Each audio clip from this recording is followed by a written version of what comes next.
Let's see what she has in store against the Grünfeld. She probably goes for some mainline, it looks like. She probably knows more theory than me.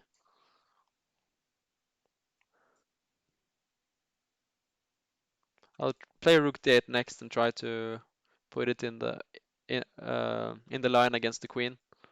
Usually white goes d5. Yeah, she knows everything. Bishop g5 is a standard move. I think h4. Bishop g5 is the typical move.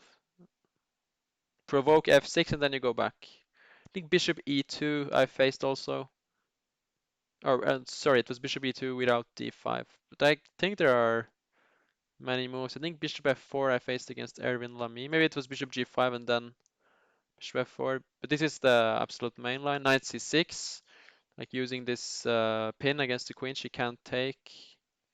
Next, usually black goes knight e7, puts some pressure on d5. Bishop e2. I think the main line is bishop d3.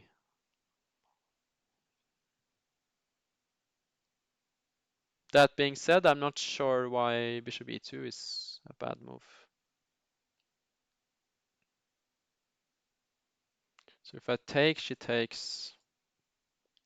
Take, bishop e6, c4. We get the endgame.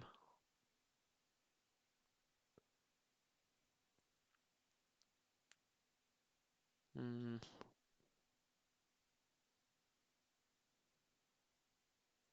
Could still play knight e7 and just take the endgame. Okay, I'll do that. We'll just play the endgame. Obviously, it looks like white is slightly better in that endgame because she has more space, but black has some ideas too. I had um, I had this against Frode Urkedal in the Norwegian Championship where I managed to win. Then the bishop was on d3, but that was a pleasing game where I at some point I got to play f5 and got some dark squares control. Let's just play b6, stabilize my pawns. I guess in the long term I want to play f5. If I play f5 now, maybe she has some bishop g5. So let's play h6 first. I guess now f5 is a threat. Then at least I open up for my bishop.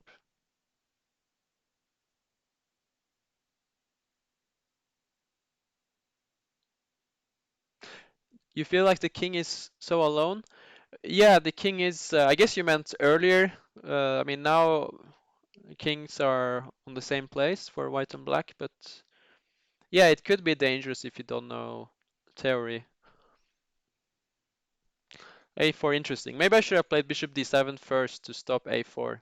Now she wants to grab some space, but I'll just play f5 and get my own play.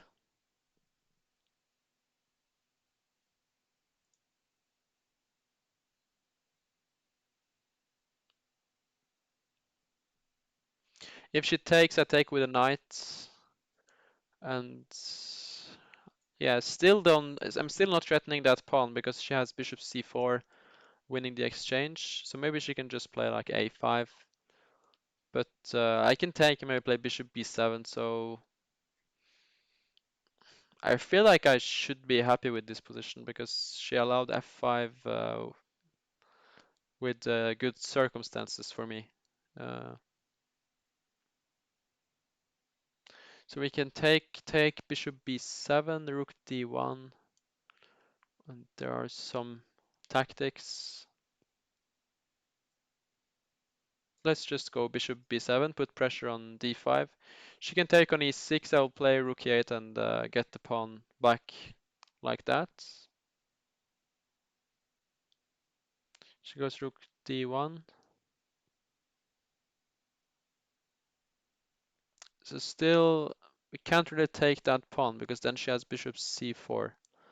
Let's just, I was thinking to go g5 and be a bit annoying. Maybe she goes bishop c7 and d6. Okay, let's just go for it.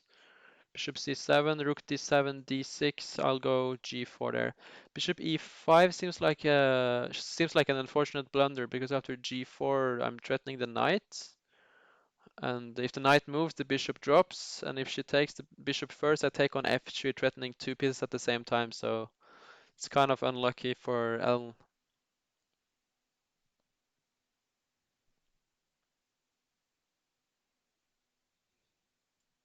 I think she was playing good before the blunder, but that happens in blitz.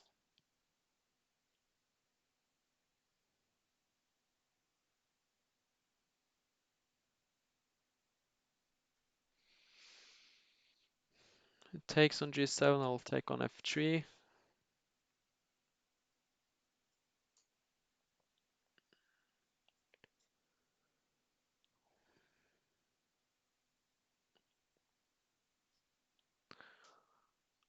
Yeah, now it's just deadly winning with a piece up if we don't blunder anything.